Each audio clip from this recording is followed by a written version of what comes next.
ಆನೇಕಲ್ನ railway ನಿಲ್ದಾಣದ ಆವರಣದಲ್ಲಿ ಪತ್ತೆಯಾದ ಅಪರೂಪದ ಕಾಡು ಪಾಪ ಪ್ರಾಣಿಯನ್ನ ಪತ್ರಕರ್ತ ಮಹೇಶ್ ಹಾಗೂ ಸ್ನೇಹಿತರು ರಕ್ಷಿಸಿ ಅರಣ್ಯ ಇಲಾಖೆಯ ಮೂಲಕ ಸುರಕ್ಷಿತವಾಗಿ ಬನ್ನೀರುಘಟ್ಟದ ರಕ್ಷಣಾ ಕೇಂದ್ರಕ್ಕೆ ರವಾನಿಸಿದ ಘಟನೆ ನಡೆದಿದೆ.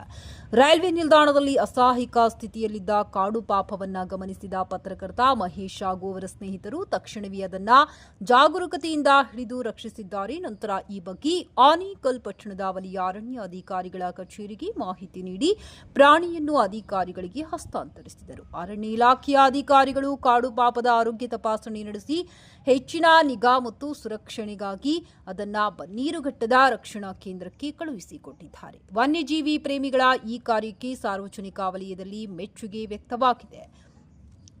ಏನಿದು ಕಾಡು ಪಾಪ? ಕಾಡು ಪಾಪ ಅಥವಾ ಸ್ಲೈಡರ್ ಲೋರಿಸ್ ಅತ್ಯಂತ ಅಪರೂಪದ ಹಾಗೂ ನಿಶಾಚಾರಿ ಅಂದರೆ ರಾತ್ರಿ ವೇಳೆ ಸಂಚರಿಸುವ ಪ್ರಾಣಿಯಾಗಿದೆ. ಇದರ ಬಗ್ಗೆ ಕೆಲವು ಆಸಕ್ತಿದಾಯಕ ಮಾಹಿತಿ ಇಲ್ಲಿದೆ. ಅದರ ದೈಹಿಕ ಲಕ್ಷಣ: ಇದು ಸಣ್ಣ ಗಾತ್ರದ ಪ್ರಾಣಿಯಾಗಿದ್ದು ದೊಡ್ಡದಾದ ಗುಂಡೆಗಿನ ಕಣ್ಣುಗಳನ್ನು ಹೊಂದಿದೆ. ಇದು ಕತ್ತಲಿನಲ್ಲಿ ಸ್ಪಷ್ಟವಾಗಿ ನೋಡಲು ಸಹಾಯ ಮಾಡುತ್ತದೆ. ಆಹಾರ: ಇವು ಹೆಚ್ಚಾಗಿ ಕೀಟಗಳು, ಸಣ್ಣ ಪಕ್ಷಿಗಳು, ಮೊಟ್ಟೆಗಳು ಹಾಗೂ ಮರದ ಹಣ್ಣುಗಳನ್ನು ತಿನ್ನುತ್ತವೆ. ರೈತರ ಮಿತ್ರ ಎಂದು ಕರೆಯಲ್ಪಡುವ ಇವು ಬೆಳೆಗೆ ಹಾನಿ ಮಾಡುವ ಕೀಟಗಳನ್ನು ಭಕ್ಷಿಸುತ್ತವೆ. ವನ್ಯಜೀವಿ ಕಾಯ್ದೆ: ಕಾಡು ಪಾಪವು ಭಾರತೀಯ ವನ್ಯಜೀವಿ ಸಂರಕ್ಷಣಾ ಕಾಯ್ದೆ 1972ರ ಅಡಿಯಲ್ಲಿ ಶೆಡ್ಯೂಲ್ ಪಟ್ಟಿಯಲ್ಲಿದೆ. ಅಂದರೆ ಇದಕ್ಕೆ ಹುಲಿ, ಸಿಂಹಗಳಷ್ಟೇ ಹೆಚ್ಚಿನ ಕಾನೂನು ರಕ್ಷಣೆ ಇದೆ. ಇದನ್ನು ಹಿಡಿಯುವುದು ಅಥವಾ ಸಾಕುವುದು ಶಿಕ್ಷಾರ್ಹ ಅಪರಾಧ.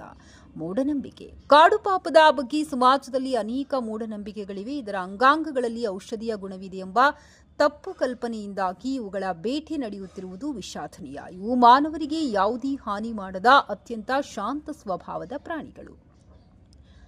ಸಾರ್ವಜನಿಕರ ಗಮನಕ್ಕೆ: ಕಾಡು ಪಾಪಗಳು ವಿನಾಶದ ಹಂಚಿನಲ್ಲಿರುವ ಪ್ರಾಣಿಗಳಾಗಿದ್ದು ಇವುಗಳನ್ನು ಸಂರಕ್ಷಿಸುವುದು ಪ್ರತಿಯೊಬ್ಬ ನಾಗರಿಕನ ಕರ್ತವ್ಯವಾಗಿದೆ. ನಿಮ್ಮ ಪ್ರದೇಶದಲ್ಲಿ ಇಂಥ ಪ್ರಾಣಿಗಳು ಕಂಡುಬಂದಲ್ಲಿ ತಕ್ಷಣ ಅರಣ್ಯ ಇಲಾಖೆಗೆ ಮಾಹಿತಿ ನೀಡಿ ಎಂಬುದು ನಮ್ಮ ವಾಹಿನಿಯ ಕಳಕಳಿಯ ಮನವಿ.